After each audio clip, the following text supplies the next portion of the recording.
రాష్ట్రంలో తొలిసారి పేపర్లెస్ విధానంలో జనగణన జరగనుంది. ఏప్రిల్ 26 నుంచి మే 10 దాకా సెల్ఫ్ ఎన్యూమరేషన్ ఉంటుంది. మే 11 నుంచి జూన్ 9 దాకా హౌసింగ్ సెన్సస్ ఉంటుంది.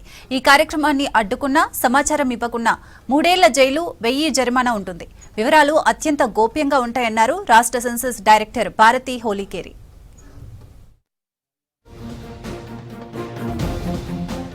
తెలంగాణ ఏర్పడ్డాక తొలిసారిగా పూర్తిగా డిజిటల్ విధానంలో జనగణన జరగనుంది. ఈసారి పేపర్, పెన్ను లేకుండా కేవలం మొబైల్ యాప్లు, వెబ్ పోర్టల్స్ ద్వారా నిర్వహించనున్నారు. ఈసారి పౌరులు తమ వివరాలను తామే స్వయంగా ఆన్లైన్లో నమోదు చేసుకునేలా సెల్ఫ్ ఎన్యూమరేషన్ సదుపాయాన్ని కేంద్రం కల్పించింది. దీనికోసం ప్రత్యేక వెబ్ పోర్టల్ అందుబాటులోకి తెస్తున్నారు. జనగణనతో పాటే కులగణన కూడా చేపడుతున్నామని, పౌరుల వ్యక్తిగత వివరాలకు అత్యున్నత స్థాయి భద్రత కల్పిస్తామన్నారు రాష్ట్ర సెన్సస్ డైరెక్టర్ భారతి హోలీకేరి. ఎక్కడా గోప్యతకు భంగం వాటిల్లదని ఆమె హామీ ఇచ్చారు.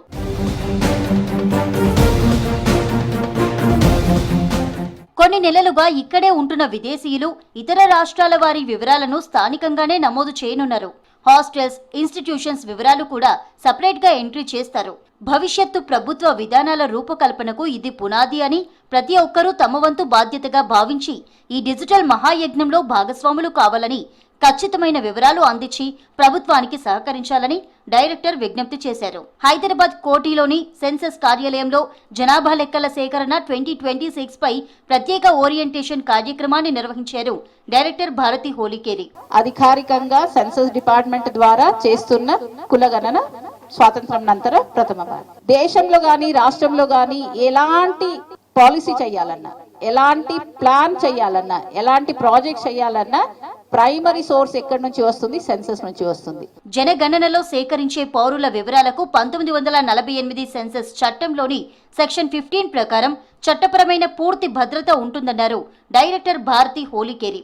ఈ వివరాలను రేషన్ లేదా ఇతర సంక్షేమ పథకాల కోతకు ఎట్టి పరిస్థితుల్లోనూ వాడబోరని, దీనిపై ఎవరూ ఆందోళన చెందాల్సిన అవసరం లేదన్నారు. అడిగిన వివరాలు ఇవ్వడానికి నిరాకరించినా, తప్పుడు సమాచారం ఇచ్చినా, అధికారులను అడ్డుకున్నా సెక్షన్ 11 ప్రకారం 3 ఏళ్ల వరకు జైలు శిక్షతో పాటు 1000 రూపాయల జరిమానా విధించే అవకాశం ఉందని హెచ్చరించారు భారతి. సో సెన్సస్ కి కూడా ఒక చట్టబద్ధత ఉంటుంది. ఈ సెన్సస్ కి మనకు సెన్సస్ యాక్ట్ ఆఫ్ 1948 ఉంది. అలాగే రూల్స్ కూడా ఉన్నాయి. 1990లో రూల్స్ కూడా తీసుకుని రావడం జరిగింది. ఇవన్నీ కూడా టైం టు టైం, సో కాలానికి అనుగుణంగా సో అమెండ్ కూడా చేయడం జరిగింది. సో లేటెస్ట్ అమెండ్మెంట్ ఏంటి? 2022లో జరిగింది. 2022లో జరిగిన అమెండ్మెంట్ వల్ల ఒక మోడర్న్ ఒక రూపం సెన్సస్ కి ఇవ్వడం జరిగింది. అప్పుడు దాకా ఏముండింది? పేపర్ తీసుకొని, షెడ్యూల్ తీసుకొని ప్రతి ఇంటింటికి వెళ్ళేవాళ్ళు. సో ఈ అమెండ్మెంట్ ద్వారా ఒకటి ఎలక్ట్రానిక్ ఫామ్ లో చేయడానికి ఒక అవకాశం వచ్చింది. అలాగే సెల్ఫ్ ఎన్యూమరేషన్ కి కూడా ఈ యొక్క అమెండ్మెంట్ లోనే వచ్చింది. భవిష్యత్తులో నియోజకవర్గాల పునర్విభజన, దేశ అభివృద్ధికి ఈ గణాంకాలే అత్యంత ప్రామాణికంగా నిలుస్తాయన్నారు.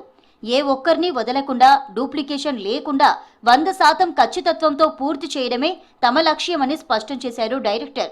ఈ ప్రక్రియపై మారుమూల గిరిజన తండాల వరకు అవగాహన కల్పిస్తామన్నారు భారతి హోలీకేరి. సోషల్ మీడియాలో ఎలాంటి తప్పుడు ప్రచారాలు నమ్మొద్దన్నారు డైరెక్టర్.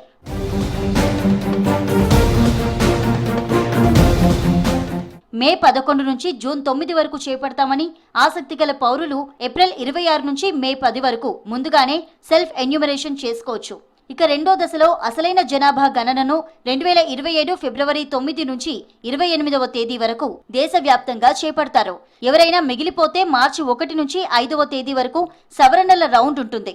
ఈ ప్రక్రియ కోసం ప్రత్యేకంగా రూపొందించిన HLA మొబైల్ యాప్ క్షేత్రస్థాయిలో ఇంటర్నెట్ లేకపోయినా ఆఫ్లైన్లో కూడా సజావుగా పనిచేసేలా తీర్చిదిద్దామన్నారు డైరెక్టర్.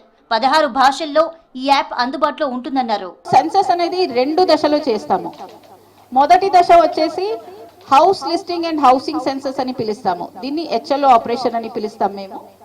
ఇది మన తెలంగాణలో అంటే కేంద్ర ప్రభుత్వం ప్రతి ఒక్క రాష్ట్ర ప్రభుత్వానికి ఒక విండో ఇచ్చింది.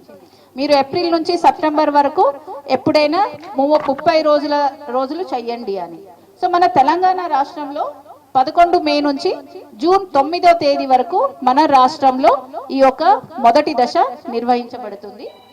సో దానికి 15 డేస్ ముందు సెల్ఫ్ ఎన్యూమరేషన్ అవకాశం ఇవ్వడం జరుగుతుంది.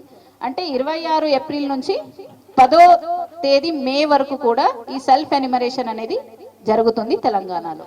రాష్ట్రంలోని 33 జిల్లాలు 621 సబ్ డిస్ట్రిక్ట్స్ లో ఈ కార్యక్రమాన్ని సమన్వయం చేసే బాధ్యతను కలెక్టర్లు, మున్సిపల్ కమిషనర్లకు అప్పగిస్తూ వారిని ప్రిన్సిపల్ సెన్సస్ ఆఫీసర్లుగా నియమించారు. క్షేత్రస్థాయిలో వివరాలు సేకరించేందుకు సుమారు 76,000 హౌస్ లిస్టింగ్ బ్లాక్లను జియో ట్యాగింగ్ ద్వారా మ్యాపింగ్ అప్లికేషన్ లో ఏర్పాటు చేశారు. ఇంటింటికి తిరిగి యాప్ ద్వారా వివరాలు నమోదు చేసేందుకు 10% రిజర్వ్ తో కలిపి ఏకంగా 75,000 మంది ఎన్యూమరేటర్లను, వారిని పర్యవేక్షించేందుకు 13,000 మంది సూపర్వైజర్లను రంగంలోకి దించుతున్నారు.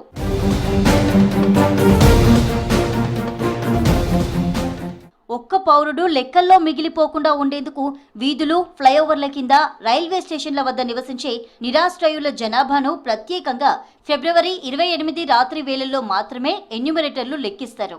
మాస్టర్ ట్రైనర్ల కింద 1,220 మంది ఫీల్డ్ ట్రైనర్లు, వారి కింద 3,728 మంది ఛార్జ్ క్లర్కులు శిక్షణ పొందుతారని, వీరంతా కలిసి తుది దశలో ఏకంగా 88,470 మంది ఎన్యూమరేటర్లు, సూపర్వైజర్లను సర్వే కోసం సర్వసన్నద్ధం చేస్తారు. ఈ మొబైల్ ఆధారిత సర్వేలో ఎన్యూమరేటర్లు వాడే స్మార్ట్ ఫోన్ల సామర్థ్యంపై కూడా మార్గదర్శకాలు ఇచ్చారు.